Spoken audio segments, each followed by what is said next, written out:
करवा चौथ आया है, खुशियाँ हजार लाया है। हर सुहागन ने चांद से थोड़ा सा रूप चुराया है। नवरात्रि के बाद अब करवा चौथ का पावन व्रत आ रहा है। इस व्रत को सुहागन स्त्रियां अपने पति की दीर्घायु और सुखी जीवन के लिए रखती हैं। यह व्रत सुहागिन महिलाओं के लिए सबसे महत्वपूर्ण व्रत माना जाता है। करवा चौथ का पावन व्रत हर साल कार्तिक मास में कृष्ण पक्ष की चतुर्थी तिथि के दिन रखा जाता है और इस साल करवा चौथ व्रत 4 नवंबर को रखा जाएगा। ज्योतिषाचार्यों के अनुसार इस साल चतुर्थी तिथि का आरंभ 4 नवंबर को 3:24 पर होगा और यह 5 नवंबर शाम 5:14 तक रहेगी। इस वर्ष करवा चौथ व्रत पर पूजन का शुभ मुहूर्त शाम 5:29 से 6:48 तक रहेगा। इस दिन चंद्रोदय रात 8:16 पर होगा। यह व्रत सूर्योदय होने से पहले शुरू और चांद निकलने तक रखा जाता है। चंद्र दर्शन के बाद ही व्रत को खोलने का नियम है। शाम के समय चंद्रोदय से लगभग 1 घंटा पहले संपूर्ण शिव परिवार शिव जी, पार्वती जी, नंदी जी, गणेश जी और कार्तिकेय जी की पूजा की जाती है। पूजन के समय व्रती को पूर्व की ओर मुख करके बैठना चाहिए।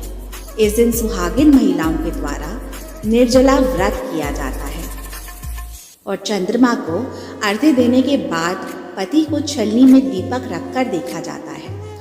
इसके बाद पति जल पिलाकर पत्नी के व्रत को तोड़ता है। मान्यता के अनुसार इस व्रत को वह लड़कियां भी करती हैं जिनकी शादी की उम्र हो चुकी है या शादी होने वाली है।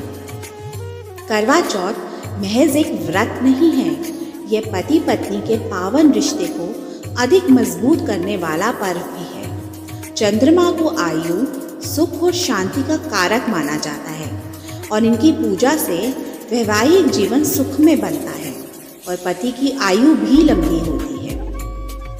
करवा चौथ व्रत कथा के अनुसार एक साहूकार के 7 बेटे थे और करवा नाम की एक बेटी थी। एक बार करवा चौथ के दिन उनके घर में व्रत रखा गया। रात्रि को जब सब भोजन करने लगे तो करवा के भाइयों ने उसे भी भोजन करने का आग्रह किया। उसने ये कहकर मना कर दिया कि अभी चांद नहीं निकला है और वह चंद्रमा को अर्घ्य देकर ही भोजन करेगी। अपनी सुबह से भूखी प्यासी बहन की हालत भाइयों से नहीं देखी गई। सबसे छोटा भाई एक दीपक दूर एक पीपल के पेड़ पे प्रज्वलित कराया और अपनी बहन से बोला, व्रत तोड़ लो, चांद निकल आया है। बहन को भाई की चतुराई समझ में नहीं आई और उसने खाने का निवाला खा लिया। निवाला खाते ही उसे अपने पति की मृत्यु का समाचार मिला। वह बहुत शोक में होकर अपने पति के शव को लेकर 1 वर्ष तक बैठी रही और उसके ऊपर उगने वाली घास को इकट्ठा करती रही। अगले साल कार्तिक कृष्ण चतुर्थी फिर से आने पर उसने पूरे विधि विधान से करवा चौथ व्रत किया, जिसके फलस्वरूप उसका पति पुनर्जीवित हो गया। जैसा कि हम सब जानते हैं कि भारतीय पत्नी की सारी दुनिया उसके पति से शुरू होती है और उन्हीं पर समाप्त होती है। शायद चांद को इसीलिए इसका प्रतीक माना गया होगा, क्योंकि चांद भी धरती के कक्षा में जिस तन्मयता प्यार संपन्न से वो धरती के इर्द गिर्द रहता है, हमारी भारतीय औरतें उसी प्रतीक को अपना लेती हैं। वैसे भी हमारा भारत अपनी परंपराओं, प्रकृति प्रेम और उच्च विचार के आधार पर विश्व में अपने अलग अलग पहचान बनाने में सक्षम है। इसके उदाहरण स्वरूप करवा चौथ से अच्छा कौन सा व्रत हो सकता है जो कि परंपरा, प्यार, संपन्न, प्रकृति प्रेम और जीवन सबके एक साथ एक सूत्र में पिरोकर सदियों से चलता आ रहा है। यह पावन व्रत किसी परंपरा के आधार पर न होकर दोनों के अपने तालमेल पर हो तो बेहतर है।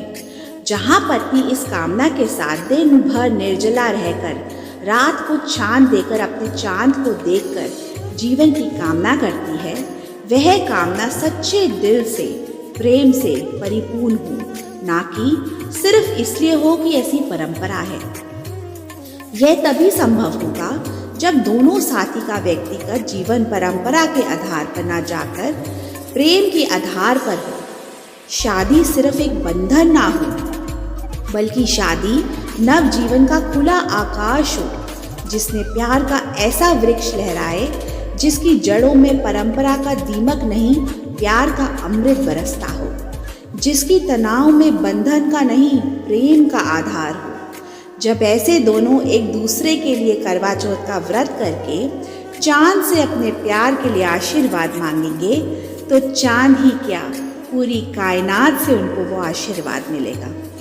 व्रत रखा है मैंने बस एक प्यारी सी ख्वाहिश के साथ, हो लंबी उम्र तुम्हारी और हर जन्म मिले हमें एक दूसरे का साथ। हैप्पी करवा चौथ टू एवरीवन।